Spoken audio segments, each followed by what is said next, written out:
It's not looking good. Gamers Table Independent Edition. Did you read the book, Cooking with Craig, Magic with Chris, the game design series, Game On? If you want to help keep us on the air, you want to keep seeing more shows like this, hey, click on the link. It's going to be all throughout the entire show. And go take a check out, see if maybe one of the perks is something that you'd be interested in. Anyone who has donated already, thank you very much, and your money is going to go towards keeping the shows on the air.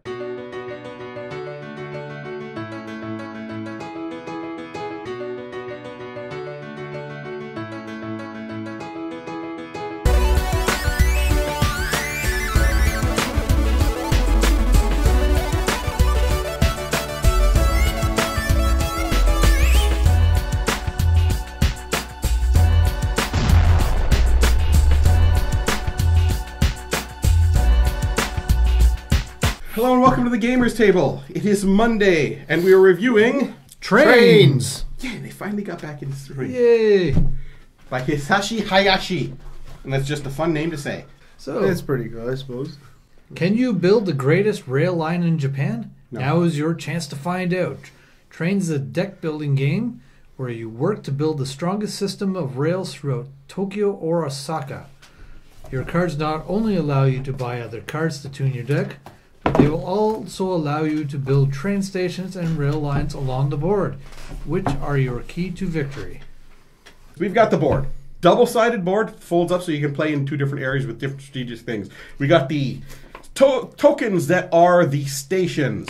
We got tokens that are people's individual rail lines. And we've got cards, and more cards, and randomizer cards on top of the cards. And we've got, of course, the rules document.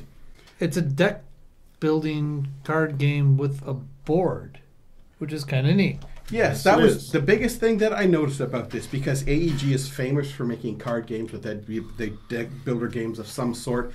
And a deck builder game is a deck builder game is a deck builder game. I mean, Dominion is different than Thunderstone, that's different than Arctic Explorers, that's different than Trains, but they're all the same sort of thing. But they threw in the board. And I thought, okay, well, they threw in a board. It's going to be a gimmick. No, the board is really the heart of this. If you just had the cards, you wouldn't score the points. If you just had the board, you wouldn't score the points. You need the two of them together. But to answer the question that they say, can you build the best railway in Tokyo or Osaka? No, I can't. We've played this many times, and I can't ever build the best in either one. So I know the answer for me is no. Don't hire me to build trains in Japan, because it's not going to happen. It shouldn't be a shock to anybody who knows me that I like deck building games. I get them quite well, and I enjoy them quite a bit. This deck builder is no different. I like the board aspect of it, the building the rails. All these cities here are where you start. You'll notice some of the cities have these black and yellow hash marks, which meaning this city is not adjacent to that city. To get to them, you have to go around. Why Japanese people build cities with walls between? I guess it's, You can imagine Kitchener-Waterloo with a big giant wall between. It's to stop the kaiju, man. That's why they do it. Yeah, whatever. The whole map we know board what happened is there. a city. Yeah. The whole map board is a city. Those are just different buildings. No. That's Tokyo. Tokyo is a city. Could be different. It looks like different. It looks like, planes. You know what? I'm not going to talk about any of our knowledge of Japanese topography, so we're just going to skip over that. Victory point track around the outside is always a bad idea, and you know why. Boom. For this game, it's not so bad. You're not actually moving pieces so much on the board. You're just putting them on. And you're not rolling dice, so there's not a whole lot of jarring as long as people keep back a little bit. Stay back. Do not derail the train. Yes, we all start with a hand of 5, and you also put out the trash and 3 other ones. I think they're apartments and It's the 3 victory point cards. No, it's the apartments and the towers and skyscrapers. 3 victory point cards. Yeah, and the lay rails is one of the ones that always. Yeah. The normal And trains go away. You can never buy any more of those. And then there are 8 train stations. randomized ones. Yeah. Yes. Out of, I think, maybe 25 or 30. There's a lot of different options. The one thing we noticed, I know Chris hates a lot, is the lack of being able to trash cards. Yeah. Yeah, it's good because it wants to make it so you have to use the board. So you can't just totally deck build and whittle down your hand to a fine oiled machine and just pump out the victory points at the end. It's not designed like that. It's designed that you should go after at least something on the board to help balance out with what you're doing in your deck, because you could buy, like Dominion, you could buy straight up victory point cards, but when you buy a victory point card, you not only get the victory point card that's not worth anything in your hand, you also get trash along with it when you buy it originally. So it's a lot of, you got to mitigate your deck. You got to keep the trash cycling out. And like you said, you can't ignore the board. And you can't ignore the board, because that's victory points that isn't clogging up your hand. So, well, I mean, it's going to clog up your hand originally when you get the waste. But the waste is the only thing you can consistently get out of your deck. Mm-hmm. Because no matter what cards are in, you always have the ability to, at the start of your turn, just to skip your turn and trash all the waste out of your hand. I know you can't trash, you can discard, but you can get rid of some waste depending on some cards and stuff, or like you said, just in your hand. Your turn is get rid of the waste in your hand. That's whittling down your deck there. I know it's Dominion, you can really build up your deck. If you're not trashing stuff, you are stuck with it, unless there's specific cards that they trash. But here, you always have the option to get rid of the waste. If you're used to deck builders, this game is really easy to pick up on. Yeah. Like if you're used to, we keep going back to Dominion, but Dominion is the game that started the genre, more or less, of the deck builder. And it follows along the same ideas. You drop your hand at the start of your turn. You got your whole everybody else's turn to plan your turn. So when it comes around to you, for the most part, it should be easy to play your turn out. You just pretty much describe what you're doing, do your stuff, and it moves on to the next player.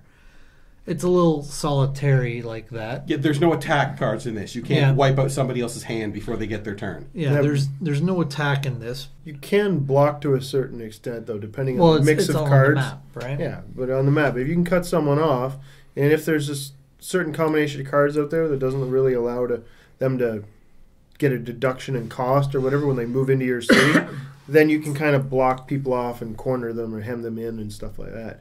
Or if you can beat them to the better cities, where the 3 towers or neighborhoods or whatever the heck they are, Chris, I don't know, but boroughs maybe. Boroughs, but the ones with the 3 towers are worth more. The straight up victory points are worth more.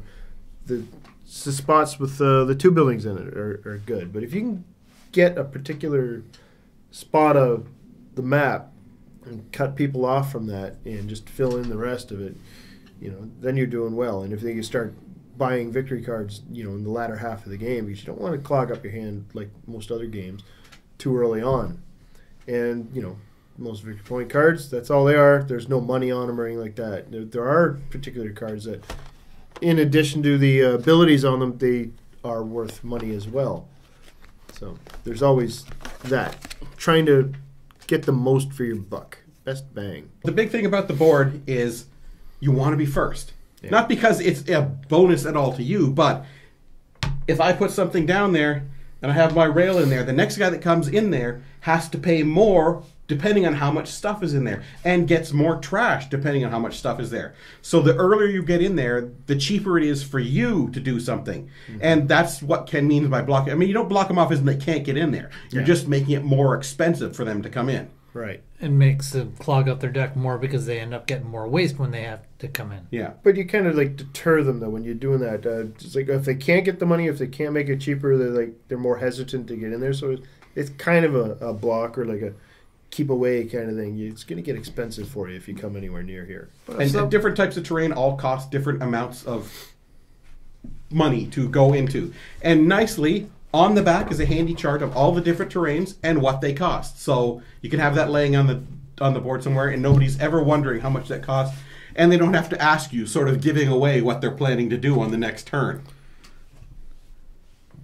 I really applaud AEG. Their deck builders have theme. Like Thunderstone, you feel like you're going into a dungeon with your party. This one, the theme works. It feels like you're building your rail network and stuff, and it's enjoyable. Wrapping up for trains. The theme. You are building railways in districts, areas of Tokyo and then that sort of thing. Ish. It's not hugely thematic, but it's not hugely unthematic. I mean, the cards are very thematic. It's just... the feel is there, I guess, but it's not a really strong theme. Easy to play. Really easy to play. The manual is like... they even go in the manual saying, okay, we're telling you this, but it's probably just us being rulesy.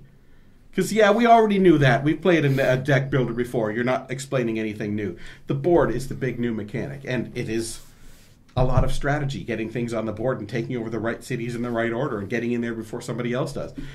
And fun to play, yeah. For a deck builder that I am notoriously not hugely fond of deck builders, this was a great deck builder because of the addition of this. And the idea that you can do this, or you could just try and concentrate on cards. And I did manage to win the one time just buying victory points and ignoring the board altogether. But it depends on the random cards. For the most part, yeah. I give Trains an 8. Yeah, I'm liking this one quite a bit.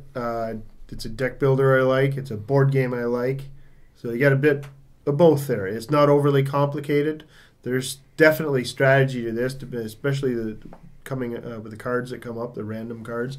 I like that every game's going to be different that way. The board, I know it's double-sided, but it's still kind of limiting. You know, it would be nice if there were maybe it was a board, like a modular board or something like that. It might be kind of cool. Of course, you wouldn't have the track around the outside, but that'd be... or they came out with a set of hexes. You could just replace some of the tiles. Yeah, that'd be kind of neat too. But, but the randomization of the cards, that really boosts the replayability right there. The components and everything's nice and solid, nice, really glossy cards and everything.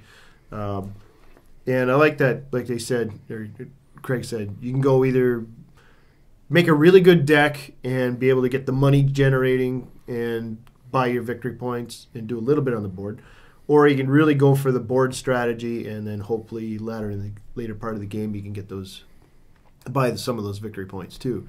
So I know we've played it different ways. Like I've gone almost all board, and Chris still beat me just by not by buying. much though. Yeah, not by much, but he managed to buy his way there. So I'm going to give it a 9. Good solid game. There's definitely a balance between the board and your deck. Your deck is the engine. The board is straight up victory points. The randomization of the cards is good. There's 3 ways for the game to end. When you use up all the stations, which are all the white towers that anybody can use, or you use up all your rail, which are the individual color cubes, and then there's the 4 empty piles, which the waste would not be one of them because waste is always getting... waste is also also coming back all the time. Yeah. I definitely enjoyed this game. I like the feel. Like it's not just a standard deck builder. It's not like Dominion where it's all mechanic. This one feels like it's actually got a board where you're laying your track down. And the board isn't a gimmick. No, the board is... it's integral to gameplay. Yes, for sure. I give Trains a 9. So that's it for this episode of the Gamers Table. Tune in next week where we review another game. And hopefully one we like as much as this one.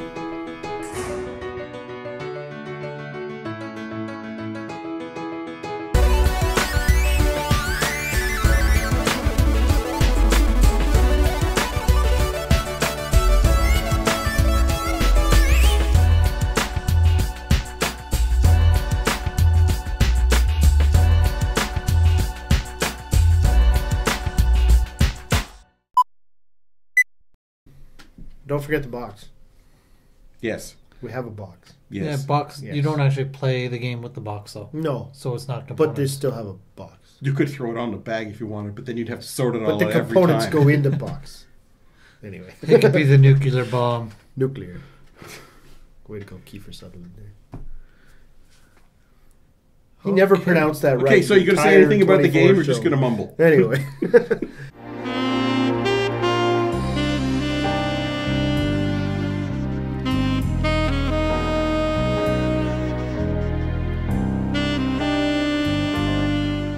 I need your help. My brother.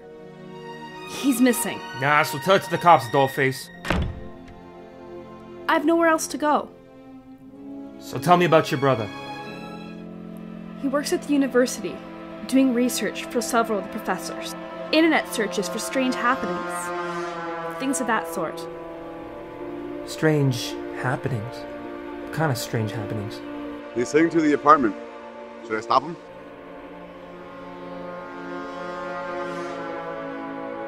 What the hell is this thing? Don't make me come back down here again, Carmichael. You need to back off. Look, Rach, I've got a case. And I need your help.